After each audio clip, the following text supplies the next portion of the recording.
नमस्कार दोस्तों, मैं रिच कुमार आप सभी का स्वागत करता हूं यूट्यूब चैनल पे। आज हम पढ़ेंगे 16 जुलाई से 22 जुलाई तक की वीकली करंट अफेयर्स, जो आपके सभी एग्जाम्स के लिए बहुत ही महत्वपूर्ण है। इसलिए आपने हमारे चैनल को अभी तक सब्सक्राइब करा है तो चैनल सब्सक्राइब करें, साथ ही बेल आइकन जरूर दबाएं जिससे कि आपको हमारी वीडियोस की नोटिफिकेशन मिलती रहे। और हमारे टेलीग्राम चैनल को ज्वाइन करें, यहाँ आपको सही वीडियोस की नोटिफिकेशन और PDF मिल जाएगी। आपको टेलीग्राम चैनल का लिंक आपको डिस्क्रिप्शन बॉक्स में मिल जाएगा। तो आपको इस वीडियो की PDF चाहिए हो तो आप हमारे टेलीग्राम चैनल को जरूर ज्वाइन करें। चलिए तो शुरू करते हैं आज पहले क्वेश्चन से। आज पहले क्वेश्चन ये रहा, वो आपको बताना है गज कोटा अभियान किस राज्य में शुरू किया गया है। मतलब गज कोटा अभियान has been launched in which state. तो सही आंसर आपका है ऑप्शन ए असम। जी हाँ, हमारे देश का जो असम राज्य है ईस्ट में पड़ता है, उधर आपका ये गज कोटा अभियान शुरू किया गया है। तो इसके बारे में बात करें थोड़ी सी, तो आपको बता दें एक ह्यूमन एलिफेंट कॉन्फ्लिक्ट जिसे HEC के नाम से भी कहते हैं, जो असम में एक बहुत बड़ा इशू है, मुद्दा है। इसको क्या नाम है, कम करने के लिए गजा कोटा अभियान एक कैंपेन शुरू किया गया है। इसमें लगभग 1200 से ज़्यादा लोगों को इसमें क्या नाम है, अलग लोग व्यक्ति शामिल हैं इसमें। ठीक है, तो क्या करेंगे ये आप एक तो प्रोमोटिंग को एग्जिस्टेंस, मतलब सह अस्तित्व को बढ़ावा देंगे ये। ठीक है, आपको बता दें ये कैंपेन, इसका फोकस होगा HEC अफेक्टेड विलेजेस, मतलब जो ह्यूमन एलिफेंट कॉन्फ्लिक्ट, जो मतलब आप जानते हो कि हाथियों और इंसानों के बीच में जो कॉन्फ्लिक्ट होती रहती है, उससे जब लोगों को परेशानी होती है, उसके लिए क्या है ये कैंपेन शुरू किया गया है। और ये कैंपेन फोकस करेगा जिसमें आपके जो हाथी हैं और इंसानों के बीच में कोई दिक्कत परेशानी है, उस कॉन्फ्लिक्ट को दूर करने के लिए। कौन से, ईस्टर्न आसाम के अंदर। ठीक है, यहाँ पे फोकस किया जाएगा किस पे, एजुकेट रेसिडेंट्स, मतलब जो वहाँ के लोग हैं उनको बताया जाएगा कि जो एक एलिफेंट होता है उसका बिहेवियर, इकोलॉजी कैसी होती, कल्चरल सिग्निफिकेंस क्या होता है एलिफेंट्स के बारे में, इन सब के बारे में उनको जानकारी दी जाएगी, जिससे क्या है जो वहाँ जंगली जहाँ हाथी होते हैं उनसे क्या है वो उन्हें परेशानी ना हो और उनसे कोई नुकसान ना हो उनका। ठीक है, चलिए आप देखते हैं ये असम राज्य है, ये असम राज्य हमारा है, नॉर्थ ईस्ट का एक राज्य है ये। और किस किस के साथ ये बॉर्डर शेयर करता है इसके बारे में बात कर लेते हैं। तो आप जानते हैं असम जो है वो बॉर्डर शेयर करता है अरुणाचल प्रदेश, नागालैंड, मणिपुर, मिजोरम, त्रिपुरा और मेघालय, इन सभी राज्यों से हमारा जो असम राज्य है वो बॉर्डर शेयर करता है। ये बहुत इंपॉर्टेंट है और यही एक तरह से आपका सेवन सिस्टर्स का नाम से जाना जाता है। ठीक है, चलिए फिर आगे बढ़ते हैं। आपको ये भी याद रखिएगा, एक जो अभियान है पूरा जिसको बताया जा रहा है, ये अभियान ये किया जा रहा है आर्यन, एक आपकी वाइल्ड लाइफ NGO है जो कि गुवाहाटी बेस्ड है, इसके द्वारा चलाया जा रहा है विद किस साथ मिलके, असम ब्रिटिश एशियन ट्रस्ट और असम फॉरेस्ट डिपार्टमेंट, साथ ही में इसको सपोर्ट करा जा रहा है पूरा NGO को। ठीक है, कैंपेन जो है इसको सपोर्ट किया जा रहा है इसके द्वारा। चलिए फिर आगे बढ़ते हैं अगले क्वेश्चन पे। आपको बताना है किस राज्य के आथुर पान को GI टैग दिया गया है। तो सही आंसर आपका है ऑप्शन बी तमिलनाडु। जी हाँ, तमिलनाडु के जो आथुर पान है उसको क्या है GI टैग दे दिया गया है। ठीक है, ज्योग्राफिकल इंडिकेशन का टैग दिया गया है। तो इसके बारे में बात करें कि तमिलनाडु का स्टेट एग्रीकल्चर मार्केटिंग बोर्ड है जो है, और साथ ही में नबार्ड जो कि Madurai agri business incubation forum है, इसने क्या है GI टैग दिया है किसको, अथुर बेटल लीव, जो आपकी पान के पत्ता इसे कहते हैं, उसका किसका, तमिलनाडु की डिस्ट्रिक्ट, और कहाँ पे, थुड्डुकुडी जगह है तमिलनाडु के अंदर, वहाँ पे। ठीक है, आपको बता दें ये सर्टिफिकेट है, ये ग्रांट किया गया है अथुरवत्तरा वेतलरई विव्यासैगल संगम, इसको ये क्या है ना पद आपका सर्टिफिकेशन दिया गया है इनके नाम पे। आपको बता दें जो GI टैग है वो आपका दिया गया है किसका, अथुर बेटल लीव्स, पान के पत्ते, बेटल मतलब पान का पत्ता जो होते हैं उनको दिया गया है। किसके लिए, इनकी डोमेस्टिक और इंटरनेशनल मार्केटिंग के लिए, टैपिंग और मार्केटिंग पोटेंशियल के लिए, मतलब जो होता है एक तरह से आप अनुमान लगाइए कि जो आपके जो अथुर जो पान के पत्ते हैं ना, इनको इंटरनेशनल मार्केट में कैसे इसका एक अलग पहचान, इससे क्या है इसको एक अलग पहचान मिलेगी, इसके लिए GI टैग दिया गया है। ठीक है, और आपको साथ ही बता दें ये पान का पत्ता स्पाइसी और टेंजी, मतलब एक तरह से तीखे और थोड़े टेंजी, तीखापन, ये भी स्पाइसी और टेंजी टेस्ट मतलब तीखे स्वाद के लिए जाने जाते हैं। ठीक है, तो टेंजी मतलब भी तीखा होता है और स्पाइसी मतलब भी तीखा होता है। ठीक है, इसके लिए जाना जाता है ये पान का पत्ता। ठीक, चलिए फिर आगे बढ़ते हैं। अब आपको बताना है IIT दिल्ली कैंपस किस देश में खोला जाएगा। तो सी सर आपका है ऑप्शन सी यूएई में। जी हाँ, यूनाइटेड अरब अमीरात के अंदर आप हमारे देश का जो आईआईटी कैंपस है वो खोला जाएगा। इसका एमओयू साइन कर दिया गया है आईआईटी दिल्ली और अबू धाबी द्वारा। ठीक है, तो कहाँ साइन किया गया है? आईआईटी कैंपस में साइन किया गया है। आपको बता दें एमओयू साइन हुआ है बिटवीन मिनिस्ट्री ऑफ अफेयर्स और एबडेक, मतलब जो अबू धाबी जो आपकी यूएई की कंपनी एजेंसी है उनके बीच में हुई है। ठीक है, तो ये तो फोटो रहे इसके, तो इसके बारे में आगे जानकारी हम दे दें तो बता दें मेमोरेंडम ऑफ अंडरस्टैंडिंग जो साइन करी गई है मिनिस्ट्री ऑफ एजुकेशन, साथ ही Abu Dhabi department of education and knowledge, जिसे हम एबिडेक कहते हैं, एडेक कह सकते हैं, पर जो भी से आप लोग ये इसका फॉर्म क्या होता है? Abu Dhabi department of education and knowledge. भैया आपको बता दें आईआईटी इंस्टीट्यूट दिल्ली है ना, आईआईटी जो आप कहते हैं आईआईटी या कहते हैं Indian institute of technology Delhi ने इसको स्टैब्लिश किया है। ठीक, कहाँ पे?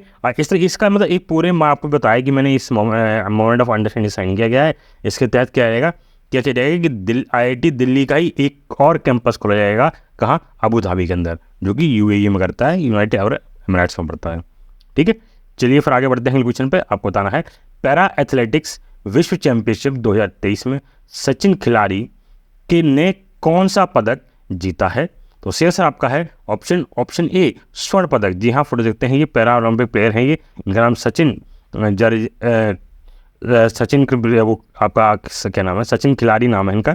ठीक है, तो चलिए आपको इनके बारे में बता दें कि इंडिया स्टैम्प आपका सचिन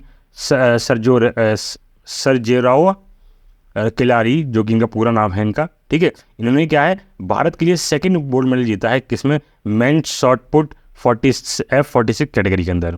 ठीक है, और ये कहाँ पे दिया गया? 2024 पैरा ओलंपिक्स के लिए। मतलब क्या हुआ, अब जो 2024 में आपके जो 2024 में आपके पैरा ओलंपिक्स होंगे, उसके लिए भी ये क्या क्वालिफाई कर गए हैं। आपको बता दें चैरिटी स्टेडियम जो कि पेरिस के अंदर है ना, जो चैरिटी स्टेडियम है पेरिस के अंदर, इसने होस्ट किया है para athletics world cup championship hold किया है 8 जुलाई से 17 जुलाई के बीच में। ठीक है, इसमें लगभग 1200 एथलीट्स पार्टिसिपेट करा था, लगभग 107 देशों से आए हुए थे ये।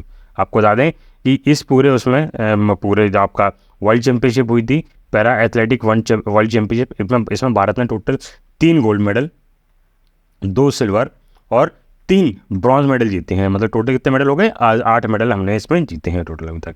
ठीक, चलिए फिर आगे बढ़ते हैं क्वेश्चन पर। आपको बताना है भारत किस देश के लिए देश के मार्सेले शहर, मतलब मार्सेले सिटी में वाणिज्य दूतावास खोलेगा। मतलब India will open consulate in which countries Marseille city. तो सी आंसर आपका है ऑप्शन ए फ्रांस में। जी हाँ, फ्रांस के मार्सेले शहर है, एक आपका सिटी है, वहाँ पे क्या है भारत अपने एक कॉन्सुलेट या कह दें वाणिज्यिक दूतावास खोलेगा आपका। ठीक है, तो आपको ये आप देखते हैं ये फ्रांस कंट्री है, और फ्रांस में ये आपका मार्सेले आपका ये सिटी है। यहाँ पे ना, यहाँ पे सिटी ये देखा जाए तो इसे मैं थोड़ा सा मिटा दे रहा हूँ, ये आपकी सिटी है यहाँ पे, यहीं भी आपका क्या है वो कॉन्सुलेट खोला जाएगा भारत का। आपको बता दें PM Modi announce 14 July 2023 that India will open consulate in southern French city Marseille. तो इसमें 14 जुलाई को क्या है प्रधानमंत्री नरेंद्र मोदी ने इसकी घोषणा करी थी। वहीं आपको बता दें कि फ्रांस किस देश के साथ क्या नाम है अपना बॉर्डर शेयर करता है, मतलब है ना। तो उसके बाद देख लीजिए आप बेल्जियम, लग्जमबर्ग, स्विट्ज़रलैंड, इटली और स्पेन, इन सबके साथ क्या है ये अपना बॉर्डर शेयर करता है। कौन? फ्रांस। ठीक है, याद रखिएगा, बहुत इंपॉर्टेंट है। चलिए फिर आगे बढ़ते हैं अगले क्वेश्चन पे। आपको बताना है दिलीप ट्रॉफी 2023 का खिताब किसने जीता है? तो सी आंसर आपका है ऑप्शन डी सदर्न रीजन। जी हाँ, जो साउथ दक्षिण क्षेत्र है उसने क्या है आपका डुबली ट्रॉफी 2023 टाइटल जीता है। आप जानते हो ये डुबली ट्रॉफी किस स्पोर्ट से संबंधित है? तो आपका क्रिकेट संबंधित है। किससे? क्रिकेट से। ठीक, क्रिकेट संबंधित आपका ये, तो आपको इस बारे में जानकारी दें कि 60th एडिशन अभी हुआ था 2023 में, अभी आयोजित किया गया था इस साल। कौन सा? 60th addition. इसका फर्स्ट एडिशन लॉन्च किया गया था 1961-1962 में, और ये आपको बता दें भारत का पहला फर्स्ट क्लास क्रिकेट कंपटीशन था। मतलब भारत का भारत की प्रथम श्रेणी का क्रिकेट ये प्रतियोगिता थी। ठीक है, वहीं आपको बता दूं जो पूरा गेम था ये 28 जून से 16 जुलाई तक खेला गया है आपका ये। ठीक है, चलिए फिर आगे बढ़ते हैं क्वेश्चन पर। आपको बताना है बहुआयामी गरीब सूचकांक 2023 के अनुसार भारत में 15 वर्षों में कितने लोग गरीबी से बाहर आए हैं? तो आपको बताना है एक मल्टी डायमेंशनल पॉवर्टी इंडेक्स 2023 आया है। इसके साथ बताइए कि 15 सालों के अंदर भारत में कितने लोग गरीबी से बाहर आए हैं।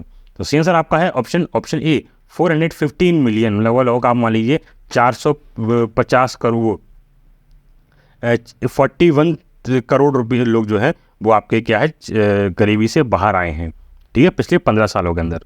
ठीक, तो आप देखते हैं 11 जुलाई को रिपोर्ट लॉन्च करी थी, तो इसके बारे में बात कर देते हैं कि global multi dimensional poverty index MPI भी कहते हैं, इसने हाईलाइट करा है भारत की एक्स्ट्रा ऑर्डिनरी अचीवमेंट किस रिडक्शन ऑफ पॉवर्टी, मतलब गरीबी को कम करने के लिए जो भारत का कार्य किया उन्होंने, उस कार्य को दर्शाया गया है इस किसके द्वारा, किसमें, global multi dimensional poverty index के अंदर। आपको बता दें कि लगभग 415 मिलियन लोगों को गरीबी से बाहर लाया गया है पिछले 15 सालों के अंदर भारत के अंदर, ठीक है। वहीं आपको बता दें जो MIP की रिपोर्ट आई है, आप जानते हैं MIP मतलब मल्टी डायमेंशनल पॉवर्टी इंडेक्स, ये रिलीज़ करी जाती है यूनाइटेड नेशन डेवलपमेंट प्रोग्राम मतलब UNDP और साथ ही में Oxford poverty and human development initiative मतलब OPHI द्वारा।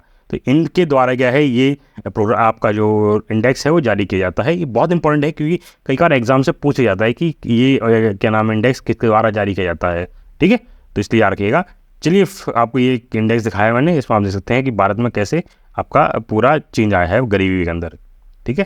तो ये देखिएगा 2005-6 में बहुत गरीबी थी हमारे देश में 55%, फिर 15-16 में 27.7 रह गई, फिर 19 और 21 16.4 रह गई। तो इस सेक्टर में ही ये लाइन दिया गया है जैसे nutrition, child immunity, year of schooling, school attendance, cooking fuel, sanitation, drinking water, electricity, housing, assets, इन सभी पे क्या है ये पूरा इंडेक्स काम करता है, उसी हिसाब से क्या है रैंकिंग देता है, ठीक।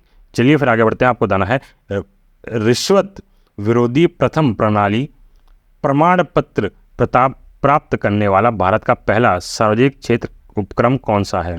तो आपको बताना है कि वो कौन सी भारत की पहली पब्लिक सेक्टर अंडरटेकिंग है जिसने पाया है anti bribery management system certificate पर मिला है इसको। तो सी आंसर आपका है option B ONGC oil and natural gas corporation, ठीक है। तो इसके द्वारा ये क्या नाम है एंटी ब्राइवरी मैनेजमेंट सर्टिफाइड किया गया है इसको। तो आपको बता दें कि oil and natural gas corporation जिसने हाल ही में इसको ऐतिहासिक सेंट्रल पब्लिक सेक्टर एंटरप्राइज बन गई है जो भारत के अंदर जिसे एंटी ब्राइवरी मैनेजमेंट सिस्टम का सर्टिफिकेशन दिया गया है। आपको बता दें ये सर्टिफिकेशन एक तरह से अवार्ड है जो इंटरनेशनली दिया जाता है किसके इंटरकट USA द्वारा, इनकी इंटरकट USA बॉडी है उसके द्वारा ये दिया जाता है। आपको बता दें ONGC जो कि जो कमिटमेंट है या ये कि एक बहुत अच्छे से काम कर रही है किस सेक्टर में, कॉम्बैट ब्राइवरी मतलब रिश्वतखोरी घूसखोरी को ख़त्म करने के लिए लगभग 2005 से बहुत तरह से काम कर रही है और इस पर बहुत ज़्यादा प्रयास करती आ रही है, इसलिए इसको ये अवार्ड दिया गया है। वहीं आपको बता दें जो ONGC है इसको 14 अगस्त 1956 में इसे इस्टेब्लिश किया गया था, इसका हेडक्वार्टर न्यू दिल्ली में है, इसके CEO हैं अरुण कुमार सिंह जी।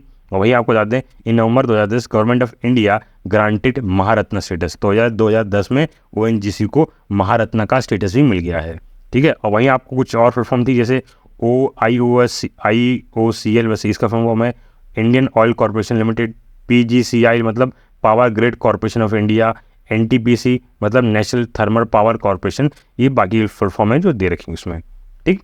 चलिए फिर आगे बढ़ते हैं अगले क्वेश्चन पे। आपको बताना है एशियाई एथलेटिक चैंपियनशिप 2023 में भारत ने कौन सा स्थान हासिल किया है। तो सी आंसर आपका है ऑप्शन सी 3rd पोजीशन। जी हाँ, भारत देश में एशियन एथलेटिक चैंपियनशिप में भारत ने 3री पोजीशन हासिल की है। कौन सी 3री पोजीशन। चलिए आपको बता दें कि India achieve historical milestone recently eight 25th Asian athletic championship 2023 in Bangkok Thailand के अंदर। तो आपका 23rd एशियन एथलेटिक चैंपियनशिप कहाँ हुआ था, बैंकॉक के अंदर, जो कि थाईलैंड में है, ठीक है। आपको बता दें ये चैंपियनशिप कराई गई थी 12 जुलाई से 16 जुलाई के बीच में।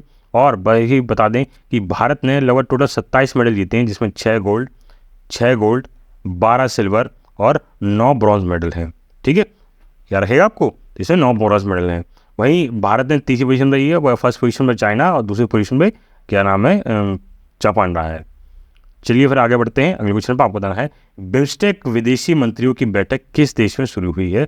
तो सी आंसर आपका है ऑप्शन डी थाईलैंड के अंदर। जी हाँ, थाईलैंड के अंदर आपकी बिम्स्टेक फॉरेन मिनिस्टर्स की मीटिंग शुरू हुई है, मतलब विदेश मंत्रियों की मीटिंग शुरू हुई है। अब बिम्स्टेक का फुल फॉर्म क्या है? तो बिम्स्टेक का फुल फॉर्म है bay of Bengal initiative of multi sectoral technical and economic corporation. ये किसकी? बिम्स्टेक की फॉर्म है। अब बिम्स्टेक के कौन कौन मेंबर हैं? तो वो मेंबर हैं Bangladesh, Sri Lanka, India, Nepal, Bhutan, Thailand, Myanmar, ये इसके क्या है? मेंबर्स हैं। ठीक, चलिए फिर आगे बढ़ते हैं, आपको बता देते हैं। ठीक,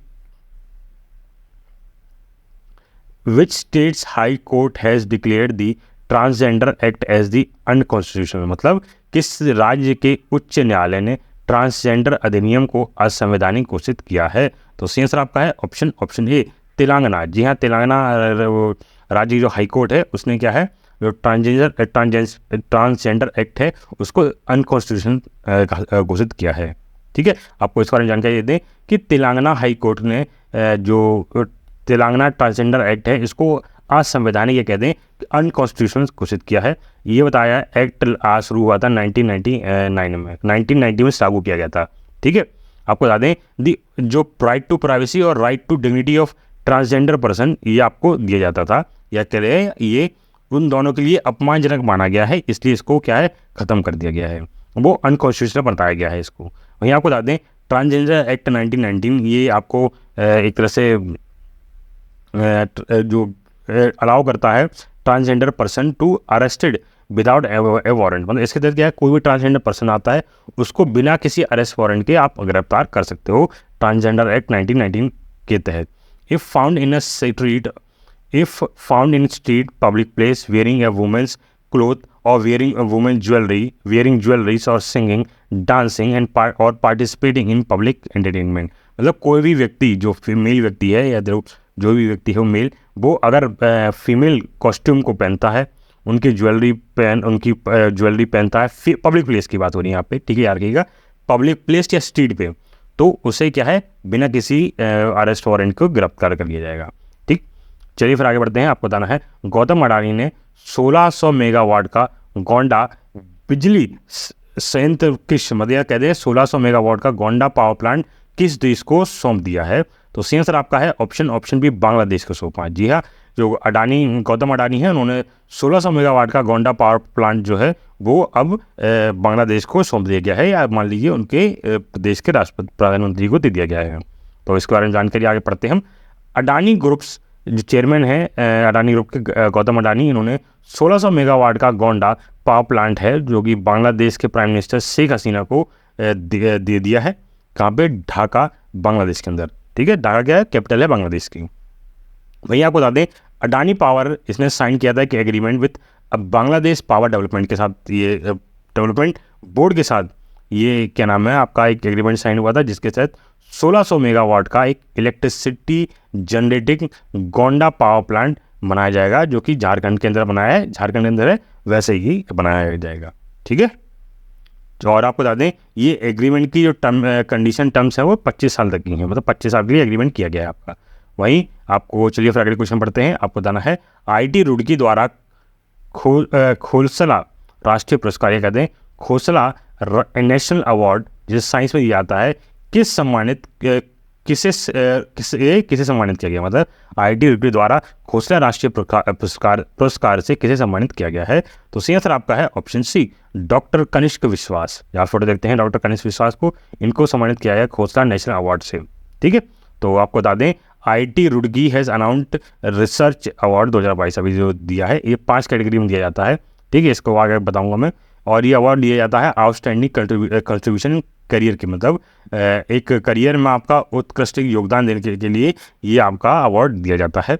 वहीं आपका जो खोसला नेशनल अवार्ड है ये दिया गया है डॉक्टर कनिष्क को, ये पहला हो गया आपका, पहली कैटेगरी। ठीक है, दूसरी हो गई कौन सी आपकी, HRED hydro and renewable energy, इसे ये अवार्ड दिया गया है डॉक्टर RP सैनी को। और तीसरा आपका आता है कौन सा, तीसरा आता है ASRA डिजास्टर प्रिवेंशन अवार्ड।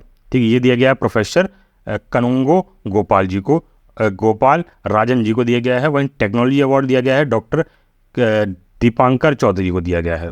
ठीक है, ये चौथा हो गया। और वहीं आपका 5वां अवार्ड आता है, ये कौन सा आपका 5वां अवार्ड, सॉरी ये चौथा अवार्ड यहाँ पे हो गया। पांचवा अवार्ड आता है SR मेहरा मेमोरियल अवार्ड। ये दिया गया है किसको? डॉक्टर सतीश चंद्रा जी को दिया गया है। ये टोटल 5 अवार्ड हो गए, 5 कैटेगरी होगी और ये 5 अवार्ड हो गए आपके। ठीक, चलिए फिर आगे बढ़ते हैं अगले क्वेश्चन पे। आपको बताना है चाचिंग ग्राजिंग महोत्सव किस राज्य में मनाया जाता है? तो सी आंसर आपका है ऑप्शन डी, अरुणाचल प्रदेश में मनाया जाता है। आपका चाचिंग ग्राजिंग जो फेस्टिवल है वो अरुणाचल प्रदेश में मनाया जाता है। तो इसके बारे में बता दें कि चाचिंग ग्राजिंग फेस्टिवल है वो सेलिब्रेट किया जाता है अरुणाचल प्रदेश में, और इसके लोकल जो ग्राजियर्स हैं, आप मान लीजिए स्थायी लोग जो वहाँ के हैं, उनके द्वारा ये सेलिब्रेट किया जाता है। कहाँ के? तवांग रीजन जो है, यहाँ पे बोमला पास के पास जो है वहाँ पर मनाया जाता है। ठीक है, ये 2 दिन का इवेंट होता है जिसमें क्या है, जो लोग पार्टिसिपेट करते हैं कहाँ से? ग्राजर्स के और अक्रॉस दी ताइवान रीजन। तो ग्राजर्स के जितने भी लोग हैं, जितने भी ताइवान वो तांगवान रीजन के हैं, वो सभी लोग इसमें भाग लेते हैं। आपको बता दें चाचिन और other traditional grazing near area Bumla पास, मतलब मान लीजिए बुमला दर्जा के पास चाचिन और अन्य पारंपरिक चारगांव क्षेत्र से स्थायी मनोपा जीवन शैली को बनाए रखने के लिए महत्वपूर्ण भूमिका निभाई गई। ठीक है, चलिए फिर आगे बढ़ते हैं अगले क्वेश्चन पे। आपको बताना है नीति आयोग ने निर्यात तरलता सूचकांक में किस राज्य को प्रथम स्थान दिया गया है? तो आपको बताना है कि कौन सा which state has been ranked first in NITI Aayog export readiness index. तो सही आंसर आपका है ऑप्शन ए, तमिलनाडु को। जी हाँ, तमिलनाडु को इसमें नंबर 1 पोजीशन दी गई है, किसमें? नीति आयोग की जो एक्सपोर्ट रेडीनेस इंडेक्स आती है उसके अंदर। तो इसके बारे में जानकारी दे दें कि Tamil Nadu become top state in NITI Aayog export readiness index 2022, और इसने किसे? महाराष्ट्र को सरपास कर दिया है, महाराष्ट्र और गुजरात को सरपास कर दिया है। इससे पहले महाराष्ट्र और गुजरात थे, फिर तमिलनाडु आता था, अब क्या है फर्स्ट नंबर पे तमिलनाडु आ गया है। आपको बता दें इसका जो ऑब्जेक्टिव है, इस इंडेक्स का जो ऑब्जेक्टिव है, to access the export potential of the state and preparedness and terms of perform. मतलब इसका मेन जो ये फोकस होता है वो देखता है कि आप जो उस एक राज्य का एक्सपोर्ट पोटेंशियल कितना है, उनकी तैयारी कितनी है और उनका कैसा कार्य है, उस चीज़ को देखा जाता है। उस हिसाब से क्या है इसमें रैंकिंग दी जाती है। ठीक है, वहीं आपको बता दें, वहीं आपको Goa has the first place in category of union territory. मतलब यूनियन, अभी तो राज्यों की बात हो गई, राज्यों में क्या है तमिलनाडु नंबर 1 पे है। वहीं यूनियन टेरिटरी की बात करें तो नंबर 1 में गोवा आता है, और वहीं दूसरे नंबर पर जम्मू कश्मीर, तीसरे नंबर पर दिल्ली, और फिर अंडमान निकोबार और लद्दाख आते हैं बाकी। ठीक है, चलिए फिर आगे बढ़ते हैं अगले क्वेश्चन पे। आपको बताना है किस देश ने दुनिया का पहला मीथेन इंजन वाला अंतरिक्ष रॉकेट लॉन्च किया है? तो सही आंसर आपका है ऑप्शन बी, चाइना। जी हाँ, चाइना दुनिया का पहला देश हो गया जिसने methane fuelled space rocket launch किया है।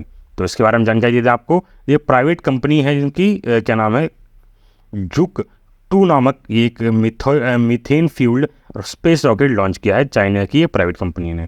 ठीक है, आपको बता दें ये सेकंड अटैम्प्ट किया गया है, क्योंकि पहला अटैम्प्ट जो नवंबर में किया गया था वो फेल हो गया था इनका।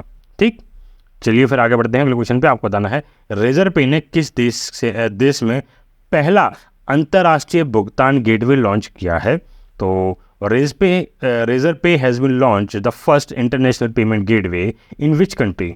तो सही आंसर आपका है ऑप्शन सी, मलेशिया। जी हाँ, मलेशिया में ये लॉन्च किया गया है। किस नाम से? क्रूलेक नाम से ये नाम का पेमेंट सिस्टम लॉन्च किया गया है मलेशिया में। तो इसके बारे में बात करें थोड़ी सी, बता दें कि इंडिया की जो रिनोन्ड फिनटेक कंपनी आप जानते ही उसे रेजर पे, उन्होंने full stack payment and business banking platform launch किया है। किसने? और ये पहला एक इंटरनेशनल पेमेंट गेटवे होगा मलेशिया के अंदर, जो यार कहते हैं कि जो फिनटेक कंपनी हमारी देश की, उसका भारत के बाहर पहला एक क्या नाम है आउटस्टैंडिंग बाहर एक ये सिस्टम शुरू होगा। ठीक है, जो मलेशियन फिनटेक कंपनी है, स्टार्टअप है, इसका नाम है क्रूलेक के साथ मिलकर काम किया गया है। इसमें टोटल जो कॉस्ट आई है वो $20 मिलियन की आई है।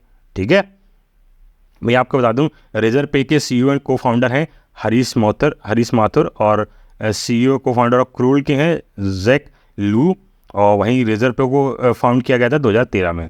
ठीक है, याद रखेंगे। चलिए फिर आगे बढ़ते हैं। आपको बताना है हेनले पासपोर्ट इंडेक्स 2023 में भारत का स्थान क्या है? तो सही आंसर आपका है ऑप्शन डी, 80। जी हाँ, भारत की इसमें रैंक 80 है, 80 रैंक है भारत की इसमें। ठीक है। तो इसके बारे में बात करें तो आपको बता दें हैंडले पासपोर्ट इंडेक्स 2023, इसमें भारत ने 7 पोजीशन बढ़ के अपनी 80th रैंक हासिल करी। इससे पहले 2022 में इसकी 87th रैंक थी, ठीक है। और इसके पास वीज़ा फिल्टर कहते हैं 57 कंट्रीज़ में क्या है, वीज़ा फ्री एंट्री है भारत के पास, इसलिए इसको रैंक इसकी 87 रैंक की गई है। वहीं आपको बता दें हैंडले पासपोर्ट इंडेक्स है, ये एक रैंकिंग सिस्टम के तहत आपको वर्ल्ड पासपोर्ट को अवॉर्ड क्या नाम एवेलुएट करता है। इसमें number of travel destinations their holders can access without need of prior visa, मतलब प्रायर वीज़ा के बिना कितना आपके किस डेस्टिनेशन आप जा सकते हैं, इसके बारे में इसी के तहत क्या है ये क्या नाम है पासपोर्ट इंडेक्स जारी किया जाता है हैंडले द्वारा। आपको बता दें इस इंडेक्स में लगभग 199 डिफरेंट पासपोर्ट्स आते हैं और साथ ही में 227 ट्रेवल डेस्टिनेशन आते हैं, ठीक। चलिए फिर आगे बढ़ते हैं और आपको देखो ये मैप देख सकते हो, मैंने ये मैप इसलिए लगाया है, ग्राफ लगाया है, इसमें आप देख सकते हैं भारत में कैसे हम लोग कई बार सुधार करा। जैसे हमारा 70 था 2006 में, फिर हम गिरते गए यहाँ पे और बढ़ गई हमारी रैंक और कर गई यहाँ पे 2014-15 की बात करें, 15 हम लगभग बहुत ज़्यादा 87 करीब आ गए थे, 88 मान लीजिए ऐसे करीब आए। फिर हमने सुधार किया, सुधार करते हमारी रैंक आप कितनी 80 आ गई है, ठीक है। चलिए फिर आगे और बताते हैं ये जो पब्लिश ये पूरी रिपोर्ट है, ये रिपोर्ट की जाती है हैंडले एंड पार्टनर्स द्वारा, जो कि global citizenship residency advisory form है। वहीं आपको बता दें सिंगापुर, जो इसका जो हैंडले रिपोर्ट आई है, इसमें टॉप करने वाली कंट्री कौन रही है, सिंगापुर रही है। तो Singapore is the most powerful passport in the world, तो सिंगापुर के पास दुनिया का सबसे पावरफुल पासपोर्ट बन गया है। इससे पहले ये जापान का हुआ करता था, जो लगातार 5 सालों से दुनिया का सबसे मजबूत पासपोर्ट रहा है, पर इस बार कौन सा जापान बन गया है। वहीं सेकंड पोजीशन की बात करी जाए, सेकंड पोजीशन में जर्मनी, इटली और स्पेन रहा है। और थर्ड पोजीशन की बात करी जाए तो थर्ड स्पॉट पे आपके Japan, Austria, Finland, France, Luxembourg, south Korea और स्वीडन आते हैं, ठीक है। चलिए फिर आगे बढ़ते हैं, अगला क्वेश्चन पे आपको बताना है SBI कैपिटल मार्केट लिमिटेड के MD और CEO कौन बने हैं। तो सही आंसर आपका है ऑप्शन ए राजकुमार सिन्हा। जी हाँ, आप देखते फोटो राजकुमार सिन्हा जी का, ये बन गए हैं MD and CEO of SBI capital market limited, ठीक है। चलिए फिर आगे बढ़ते हैं, क्वेश्चन पे आपको बताना है 2024 के चुनाव के लिए भारत के विपक्षी दलों द्वारा बनाया गया गठबंधन कौन सा है। तो सही आंसर आपका है ऑप्शन ए इंडिया, मतलब इंडिया नाम से बनाया गया, INDIA के नाम से, ठीक है, बनाया गया है ये। और ये आप जानते हो opposition parties meet united we stand, मतलब ये इनका नारा है यूनाइटेड वी स्टैंड, ठीक। तो क्या है जो भारत के जितनी भी अपोजिशन पार्टी हैं जो सत्ता में नहीं है, उन्होंने सभी ने मिलकर एक अलायंस या कहते हैं एक दल बनाया है, जिसका नाम क्या रखा गया, इंडिया, INDIA रखा गया है। तो आपको बता दें, आप जैसे जानते हैं 26 अपोजिशन पॉलिटिकल पार्टी हैं भारत के अंदर, इन्होंने सब लोग क्या है मिल के एक अपना अलायंस बना रहे हैं, किसको हराने के लिए, अपना NDA को, जो बीजेपी की जो NDA है उसको हराने के लिए शुरू किया जा रहा है। कब के लिए, 2024 में लोकसभा चुनाव होगा, उसके लिए सब तैयारी करी जा रही है, ठीक है। जो इंडिया है, आप जानते हैं इंडिया बनाया गया है ना, तो इंडिया की फुल फॉर्म क्या है, Indian national development inclusive alliance, इसकी फुल फॉर्म है, ठीक है। और इसका स्लोगन क्या है, यूनाइटेड वी स्टैंड, मतलब इसका स्लोगन है आपका, ठीक। चलिए फिर आगे बढ़ते हैं, अगले क्वेश्चन पे आपको बताना है विश्व का सबसे बड़ा कार्यकालय भवन किसने बनाया है। तो see who build the world's largest office building. तो सही आंसर आपका है option C Surat diamond bourse. Surat diamond bourse ने ये आपका ऑफिस बनाया, क्या नाम है, ऑफिस बिल्डिंग बनाई है। ये दुनिया की सबसे बड़ी ऑफिस बिल्डिंग है। आप जानते हो सूरज डायमंड ब्रोज के अंदर क्या सोने आपकी कटिंग होती है, इसके अंदर आपकी क्या होती है, कटिंग होती है, किसकी, गोल्ड की कटिंग होती है, आप जानते हो। और इसमें गोल्ड 90% जो होता है गोल्ड, सॉरी डायमंड, गोल्ड कह रहा हूँ, डायमंड, इसमें इस सूरज डायमंड ब्रोज है, ये दुनिया का 90% जो डायमंड है उसको आपका ये कहते हैं एक तरह से बनाती है, ठीक है। चलिए फिर आगे बढ़ते हैं, क्वेश्चन पे आपको बताना है अमेरिका ने भारत को कितनी प्राचीन कलाकृतियाँ लौटाई हैं। तो how many ancient artifacts have America return to India. तो सही आंसर आपका है ऑप्शन बी 105। जी हाँ, 105 आकृतियाँ हैं जो कि अमेरिका ने भारत को वापस लौटाई हैं, ठीक है। इसके बारे में बात कर दें तो अमेरिका ने 105 आकृतियाँ हमारी वापस करी हैं भारत को। ये सभी आकृतियाँ क्या भारत से चोरी हो गई थी और उधर विदेश में पहुँच गई, तो उन सबको क्या है भारत को वापस किया जा रहा है। आपको बता दें ये सभी जो आर्टिफैक्ट्स हैं ये 100 को ओवर किए गए हैं एक प्रोग्राम के तहत जो कि इंडियन कॉन्सुलेट में करा गया था न्यूयॉर्क के अंदर। ठीक है, आपको बता दें जो 105 आर्टिफैक्ट्स हैं उसमें लगभग 50 आर्टिफैक्ट आपके हिंदुज़म, जैनिज़्म और इस्लाम से संबंधित है। ठीक है, और ये आर्टिफैक्ट्स आपके 2nd to 3rd century AD से और 18 to 19 सेंचुरी तक से संबंधित रखते हैं। इसमें आपको बता दें टोटल 278 आर्टिफैक्ट्स 2016 में क्या नाम अमेरिका द्वारा मोदी जी को हैंड ओवर किए गए थे। ठीक, उसके बाद आप कितने गए, 105 किए गए हैं। चलिए फिर आगे बढ़ते हैं अगले क्वेश्चन पे। आपको बताना है भारतीय तटरक्षक बल के 25वें महानिदेशक कौन बने हैं। तो आपको बताना who has become the 25th director general of Indian coast guard. तो सी आंसर आपका है ऑप्शन ए राकेश पाल। जी हाँ, फोटो देखते हैं राकेश पाल जी का, ये बन गए हैं director general of the coast guard of India. ठीक है, इंडियन कोस्ट गार्ड या मान लीजिए। ठीक है, चलिए फिर आगे बढ़ते हैं अगले क्वेश्चन पे। QS best student cities 2024 ranking में मुंबई का क्या स्थान है। तो सी आंसर आपका है ऑप्शन बी 118 भारत इसमें मुंबई का स्थान रहा है QS बेस्ट स्टूडेंट सिटीज़ में।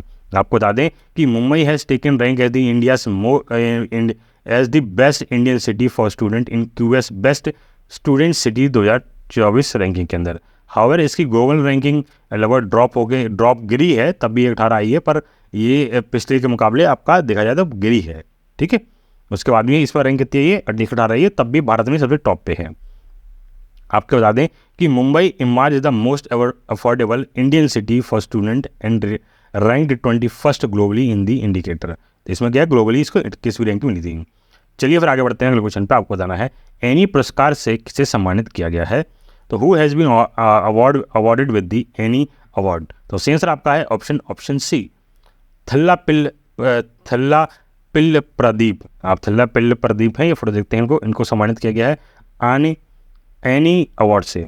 ठीक है, तो आपको इसके बारे में बता दें IIT मद्रास के प्रोफेसर थल्ला पिल्ल प्रदीप, इनको सम्मानित किया गया है एनी अवार्ड से। इनको सम्मानित किया गया है किसके लिए, scientific research in energy and environment, इस सेक्टर में रिसर्च के लिए इनको ये अवार्ड दिया गया है। आपको बताने एनी अवार्ड को स्थापना 2007 में की गई थी और ये 3 कैटेगरी में दी जाती है। कौन कौन सी, ये पहली आती है आपकी एनर्जी ट्रांजिशन, दूसरी आती है एनर्जी फ्रंटियर, तीसरी आती है एडवांस एनवायरमेंटल सिचुएशन। इन 3 कैटेगरी में क्या है आपका ये अवार्ड दिया जाता है।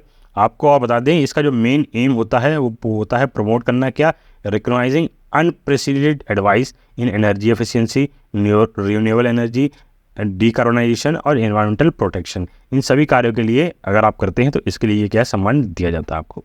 आपको बता दें एनी अवार्ड जो है, ये एनी अवार्ड है वो ग्लोबल एनर्जी कंपनी है, इसका हेडक्वार्टर रोम में है और इसके स्पॉन्सर हैं एनी अवार्ड्स के नाम से जाना जाता है इसको। ठीक है, चलिए फिर आगे बढ़ते हैं। 2024 में फिल्म फेयर पुरस्कारों के 69वें संस्करण की मेजबानी कौन सा देश करेगा। तो who will host the 69th edition of the Filmfare award 2024। तो सी आंसर आपका है ऑप्शन सी गुजरात। जी हाँ, इस बार गुजरात इसको क्या नाम है होस्ट करेगा आपका फिल्म फेयर अवार्ड 69। तो इसके बारे में बात करें, Gujarat host film fair award 2024 इस साल 2024 में क्या है गुजरात होस्ट करेगा और ये पहली बार होगा जब गुजरात क्या है कोई फिल्म फेयर अवार्ड होस्ट करेगा अपने राज्य के अंदर।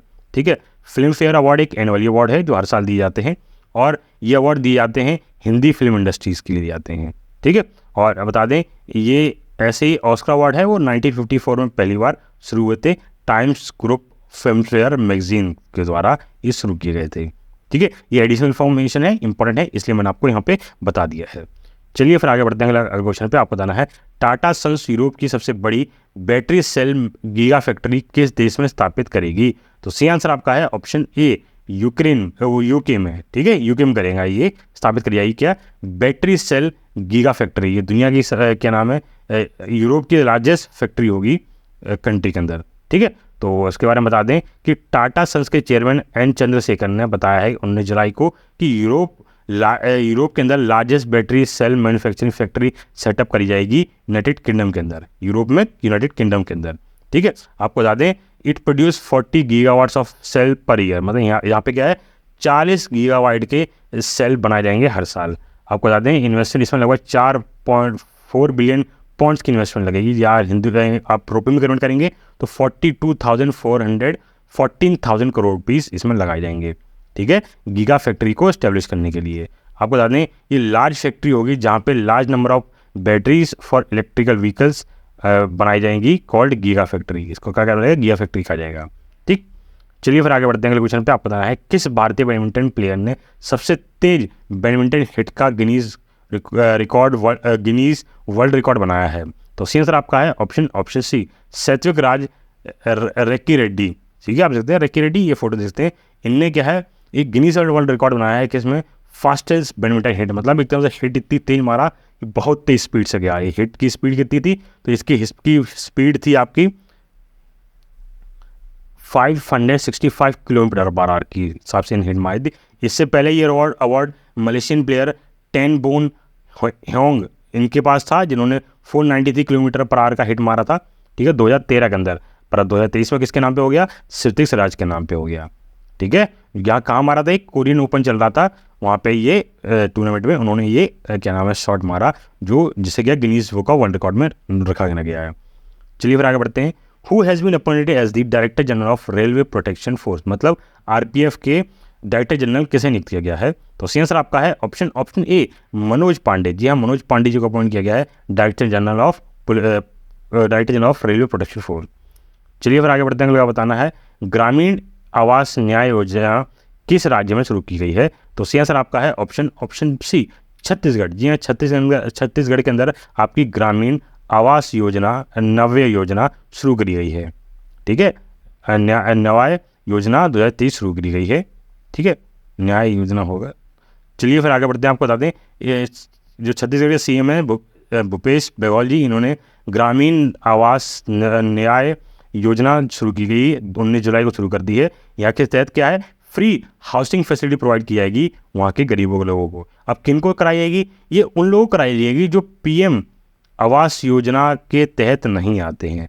वो गरीब हैं पर पीएम आवास योजना के तहत वो नहीं आते, इसलिए उन परिवारों को क्या है, वहाँ की जो राज्य सरकार है वो क्या है, आवास देगी, उनको घर देगी। ठीक है, चलिए फिर आज के लिए इतना रखते हैं। अगर आपको वीडियो अच्छी लगी हो तो वीडियो को लाइक करें, चैनल सब्सक्राइब करें, साथ ही हमारी वीडियो को शेयर जरूर करें और बाकी लोगों से पहुंचा सके। साथ ही कमेंट और करिएगा, आप मुझे बताइएगा कमेंट करके कि आपको मेरी वीडियो कैसी लगी है। अगर कोई दिक्कत परेशानी आपको लगती है तो आप मुझे कमेंट कर में लिख बताइए, हम उसे सुधार करने की कोशिश करेंगे। अगर आपको किसी तरह कोई डाउट हो तो ना, कोई दिक्कत है या कोई परेशानी हो किसी के तहत, या कुछ आप हमें राय शेयर करना चाहते हैं तो आप हमारे टेलीग्राम चैनल को जरूर करें, वहाँ आप आपके अपनी राय दे सकते हैं और हम उस पर सुधार करने का पूरा प्रयास करेंगे। बस आज के लिए इतना रखते हैं। जय हिंद।